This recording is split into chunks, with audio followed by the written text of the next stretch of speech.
So today we're going to be exploring the buckle of numbers 29 and 30.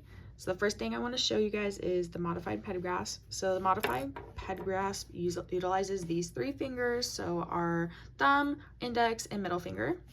You're going to grab the shank of your instrument with the pads of your index and thumb, and so that they're right across from each other. You want to make sure that they're not overlapping and that the space in between them isn't too small. You want to make sure it's a perfect space so that you can roll the instrument. Then you want to take the side of your middle finger and align it with the functional shank of the instrument. Lastly, you want to make sure that the instrument is on or near the third knuckle. You want to make sure it's not too far up or not too far low. And lastly, you want to make sure that your fingers, your thumb and your index fingers are a perfect V. And that's that. So when you introduce the fulcrum to that, you're going to extend your ring finger so that these three fingers are married and that you can have a perfect fulcrum with your ring finger. In this case, when you fulcrum, it helps provide stability when you are working within the mouth. And when you fulcrum, you want to make sure that you're 2 to 3 teeth away from the working tooth. So in this case, I'm working on number 30. I'm going to make sure that I am on tooth number 28. Using that modified pen grasp, you are going to try to identify the correct working end of the instrument while we're working on number 30. So what I do is I put it so that the terminal shank is parallel to the distal of number 30. And as you can see, it is parallel. And the terminal shank is showing that, and you can see that it's going over the tooth and not across the tooth. So that's how you know it's the correct working end. Next, we're going to talk about what activates the lateral motion. So when you start by exploring the buckle of number 30, you're going to start by putting the leading third tip of the instrument at the distal buccal line angle. So as you can see, it's going subgingival, and you're going to activate a lateral motion using your wrist. And the type of stroke produced here is a vertical stroke towards the distal.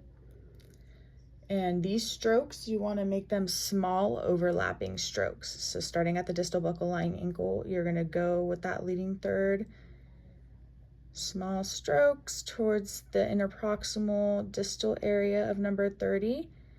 And you want to make sure that when you're working, you see the third of the tip disappearing in between the interproximal area and the gums. So just like that, small. And as you can see, I'm using my ring finger to pivot. That's what helps us pivot. As you're fulcruming, you can use that as your pivot. When you're pivoting, that is what helps you adapt to the line angle of the tooth. And then for your index and your thumb, the rolling of the instrument around the line angle helps the tip adapt to the tooth. So that rolling motion is what really helps us get in between that interproximal area. Without the rolling motion, it would kind of just be like that. When you roll it, it stays within the gums and around, adapted to the tooth, just like that. And as you can see, I'm rolling like that. So now when we're doing the mesial aspect and going back towards the mesial of number 30, you go within the distal buccal line angle. You're going to activate oblique strokes, again, small and overlapping strokes. And as you go towards the mesial aspect, you are going to start to roll your fingers to really get into the mesial interproximal area. And then once you are in that area, you will activate a rocking motion to activate a vertical stroke. And that is how you explore the interproximal area. So now we're going to go on number 29. Start again at the distal buccal line angle. Make sure you're 2 to 3 teeth away making sure that your modified pen grasp is good. Start at the distal buccal line angle, and you're going to use small overlapping strokes and pivot to get into the interproximal area, and make sure you roll to stay adapted to the tooth. And then you're going to rotate it so that the leading third of the tip is back in the distal buccal line angle, going towards the mesial aspect.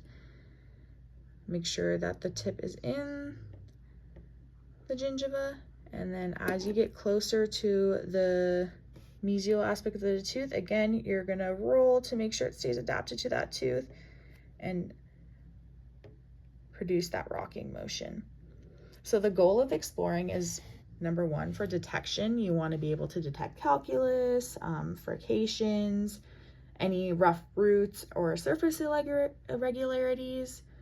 You also want to check the tooth anatomy, but the main reason for exploring would probably be to detect any calculus, especially subgingival calculus that's not easy to see with the eyes.